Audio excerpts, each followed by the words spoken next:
Écoutez ceci, une rencontre avec Dieu peut s'expérimenter que lorsque vous disposez votre cœur et s'abandonnez totalement. C'est à ce point-là que vous pouvez rencontrer Dieu. Il est écrit, voici je me tiens à la porte et je frappe. Si quelqu'un entend ma voix, ouvre la porte, j'entrerai chez lui. Je soupirai avec lui, lui avec moi. Apocalypse chapitre 3, verset 20. C'est à ce point-là que j'ai besoin de vous parler, ou qui a besoin de rencontrer Dieu. Je pense que Dieu est toujours loin, que il y a l'autre qui expérimente Dieu plus que moi. Le problème, ce n'est pas ça. Le problème, c'est votre cœur. Le problème vient de vous.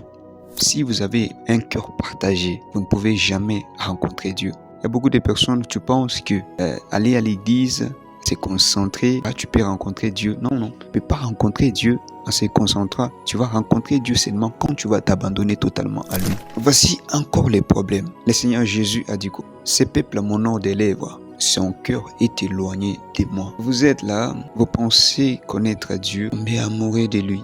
Ce qui se passe aujourd'hui, n'est-ce pas, non? Des lèvres. Oui, je connais Dieu, oui, oui. Mais laisse-moi un peu vous parler quand même de quelque chose. Bon, par exemple, imaginez, je viens te dire que mon frère, je suis marié à ma femme. Ça fait presque 2 ans que je suis marié à ma femme. Je ne me suis jamais rencontré avec elle. Qu'est-ce que vous pouvez me dire? Tu t'es marié avec ta femme, mais jamais tu t'es jamais rencontré avec elle. Tu vas me dire que tu es fou. C'est la même chose avec vous, les chrétiens d'aujourd'hui. Vous connaissez Dieu, mais vous ne l'avez jamais rencontré. Tu n'expérimenteras jamais Dieu. Si ton cœur est partagé, tu ne t'abandonnes pas totalement à lui. Si tu ne prends pas la croix et tu le suis, et si tu ne renonces pas à toi-même, renoncez à vous-même. Ce n'est pas la vie de Jésus, je t'aime, non. Ce n'est pas ça.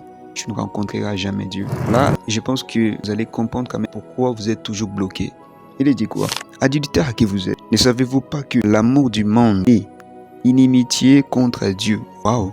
L'amour du monde est inimitié contre Dieu. Tu pars à l'église, tu pries, samedi, tu es dans des boîtes de nuit, tu filmes, tu es rempli de calomnies en toi, tu ne pardonnes pas et tu penses rencontrer Dieu. Jamais tu ne rencontreras jamais.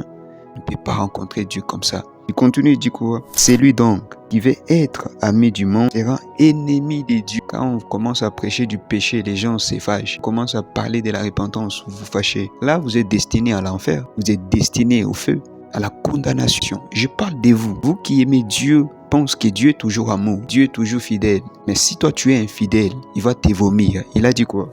Ainsi, parce que tu es tiède et que tu n'es ni froid ni bruyant, je te vomirai de ma bouche. C'est dans l'Apocalypse qui est dit ça, n'est-ce pas? Là, bon, tu peux aller vérifier si c'est la vérité ou non. Je vous dis que une rencontre avec Dieu peut s'expérimenter que lorsque vous abandonnez votre cœur, lorsque vous renoncez à vous-même et portez la croix avec toute sérieuxité. Là, tu vas rencontrer Dieu. Que Dieu vous bénisse.